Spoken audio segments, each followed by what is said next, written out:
Okay. Hi guys, welcome to video 6 of Shelley's Adventures. Before I can actually take you outside with me on a few adventures, we've got to make sure that we understand each other. And since there's a lot of weird stuff going on online and in the world right now, I want to talk to you about how you can recognize the truth. It's out there. So the truth, it's not just a feeling. Even though I do believe that you can feel when something is true, it's not something that you can recognize only as a feeling. I believe it is structured and it has a sound and we can recognize it. And there's something more going on than what sometimes the echo or the illusion is trying to tell us. Some things feel true because they're repeated, and some things feel true because they just mess with our emotions. And since we're human beings, it's good to be aware of the fact that our system works that way,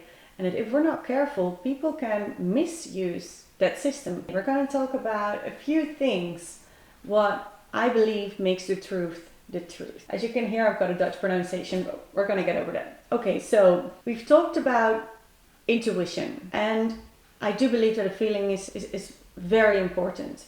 Intuition matters very much, but sometimes the things that are being fed to our system are misleading us, and that's why it's important to recognize the truth. If you feel this interests you, this subject, I would recommend to Google two things. One, the illusory truth effect and the processing fluency. We already touched a bit on this in prior videos. For example, why our brain labels situations as dangerous or not dangerous.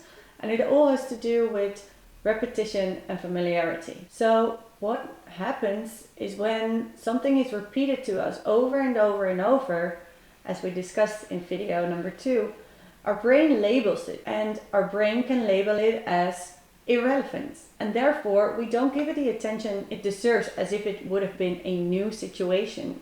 And that means that we just take it in for true. I believe that people know this, not everybody, but certain people who have intentions that may not benefit our collective do know how they play with this. If something is presented as familiar or it is repeated, it's easy to process, and that means that it has a high processing fluency. If it's emotionally charged, it has a high processing fluency, and that doesn't mean that it's actually true. For example, in the 4th century before Christ, or around like the 1400s in Europe, people believed the earth was flat before Christ.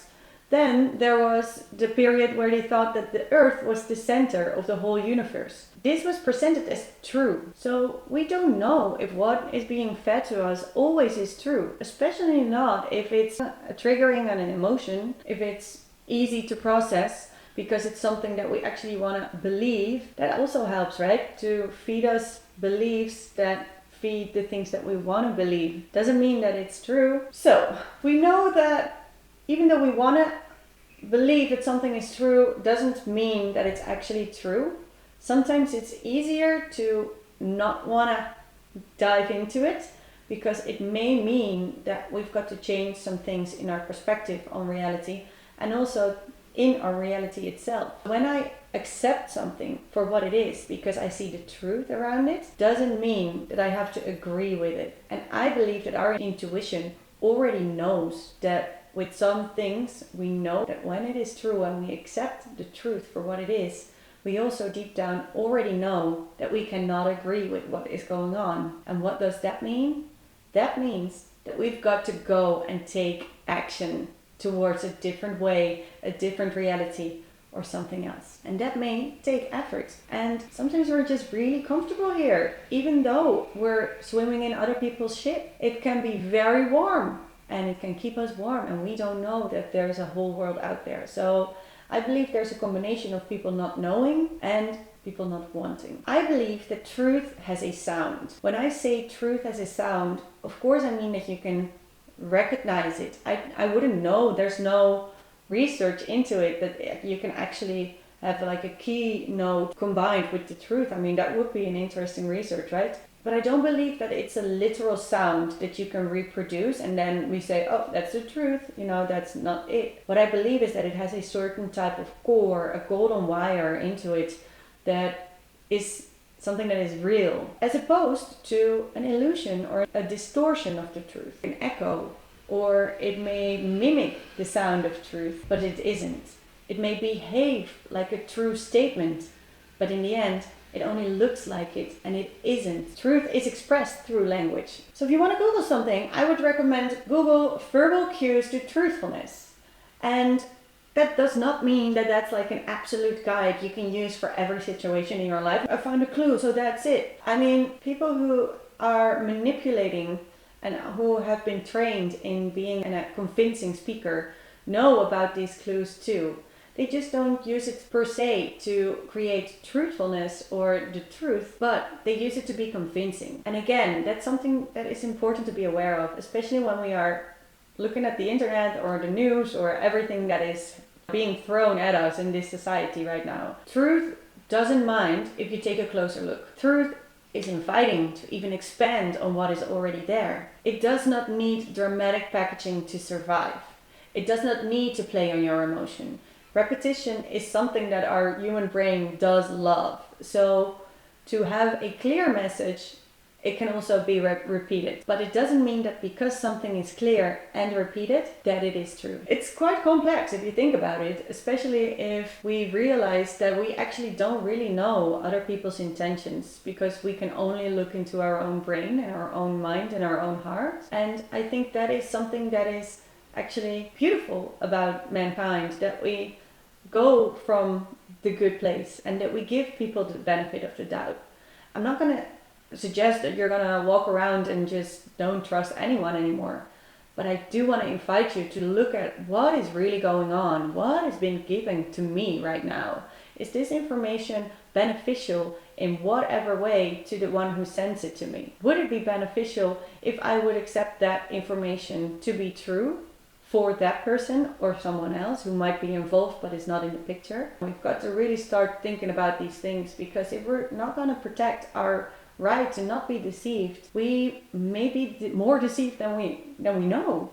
And at one point, when we don't know that we're deceived, you don't know how to get out of it. And if it's a generational thing that's going to be passed on, that's going to be very hard for the generations to come. And I think you and I both have in common that we want to leave this place in a more beautiful way than we found it. And the truth telling in this society, in this point in time, right now, deserves full attention, because there's weird stuff going on. So what can we do to actually test if something is true? I don't know if there's like a lie detector that you can just pull on every situation, because when there is a system for something, there will always be people who will try to get out of the system and who will try to manipulate it in their own beneficial ways. That's why I want to give you this as information that you can use in your situation, so you can decide if you're dealing with the truth or not. And I believe that the truth is something that connects us. If we're going to leave behind the need to be truthful, I don't know what we're doing here.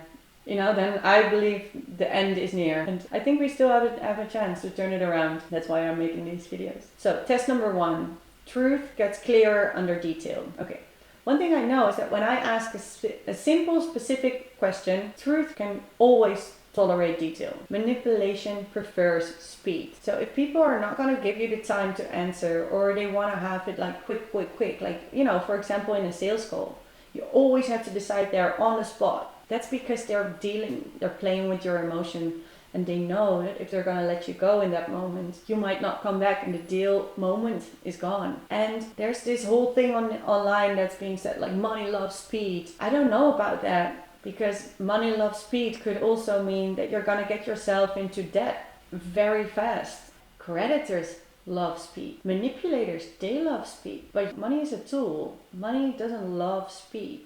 Money loves to be used correctly and to have and help you build a happy life. And these are things that are just so easy to believe because they're thrown at us in repetition. Truth does not need pressure. Truth does not need to corner you. When somebody's trying to pressure you, something else is going on than the truth. Truth respects your freedom to see. Real honesty respects the other person's right not to be deceived. Truth does not try to hijack your perception. So if you're dealing with, for example, a manager who has only one limited perspective, and he's trying to control your perception of things, because that would be beneficial to him, because he's actually afraid of your potential and your power in the workspace. You're not dealing with the truth. So be very careful when stuff like that happens, because you do have a freedom to see things the way you see them. And you do have a freedom to see things from your perspective. You really do. We're not here to be controlled by others. We're not here to be controlled by somebody else's fear of clarity. It's fear of being truthful, because he knows that deep down he's just not capable of dealing with who he actually has become. But it always starts with recognizing that. Truth stays coherent over time. Not everything true feels calm in the moment. It can hurt. The truth can hurt very much. It can cut very deep, and it can be so refreshing that people are shocked and that people will be scared and not knowing what to do with it anymore. If you ask somebody, where have you been last night? And they change their story over and over again, you know that there's something else going on than the truth. What that is so rich. People can be afraid is mostly what it is. People cannot know how to express it in a clear way, and therefore they mimic truth. But truth will not change over time. It is timeless. Maybe there will be extra details to it, or maybe your perspective on it can change. But truth itself, the core of the story, will not change. So why is this even worth talking about, right? Because the more we talk about it, the more we would think, oh, it's very easy to recognize the truth. But still, there's a big part of this world that is lying to us. And not just with words, it's with images, it's with the dreams that they've been told, it's been with the norms they sold us as to be normal.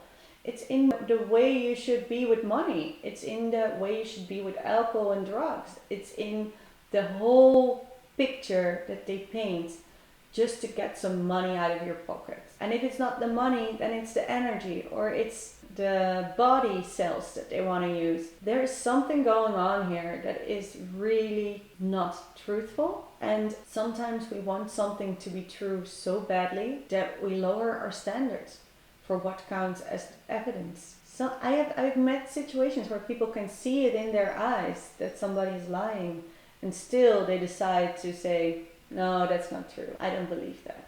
Like, why would you even want to take the risk of something not being true if it's about a certain type of topics? That also has to do with that we don't really take the time here to develop our own principles and our own values. Like, there are certain type of things that I don't even want to come near, because I feel like that would not be good for my soul and my being. And apparently it's just the norm here. It's about the certain type of files that are being exposed. It's about certain type of things that happen to food. It's about real dark stuff now. And I know it would be very scary to accept some things for true, but they are telling us a lot. And because it's not bombastic, and it's not on our emotional, and it's not what we want to hear, we easily decide that something is not true. We sometimes don't want to accept the truth for the truth, because it may seem so far out of reach for us. We don't want to get out of our bubble. We've worked very hard to get this bubble going sometimes. And it may be very discouraging to hear the truth sometimes. But in the end, the truth hurts only once. And a lie will hurt you constantly. And that means that we're gonna have to work as a collective to be more kind towards each other, so that if you make a mistake, it's alright, because we're human, instead of trying to live up to this perfect picture that probably has been sold to us just to sell more whiskey, because the American dream from the 1950s, why is that still impactful on our norms in 2026? If you think about it, like the whole norm system that has been developed, it wasn't even in the time where there was internet available on this planet. We're living still in some kind of text system from the 1700s. Like, I think we need an update, guys. It's time. So I would definitely also invite you to do research if you feel like, okay, you know what? We've got to actually listen to my gut feeling. My gut feeling tells me something isn't right. Don't go make a fantasy about what is going on. Go on research.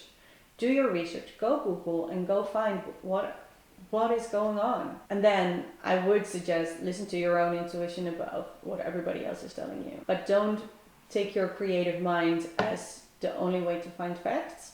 Find facts and combine it with your intuition, and I believe then you've got the truth. So it was a hard video to make today, but we did it anyway. I want to make sure you are aware of your right not to be deceived. It's a big one, because I believe we are deceived in many ways and our rights are being overwritten. Okay, I think we've got this one. What is going on here? Don't know.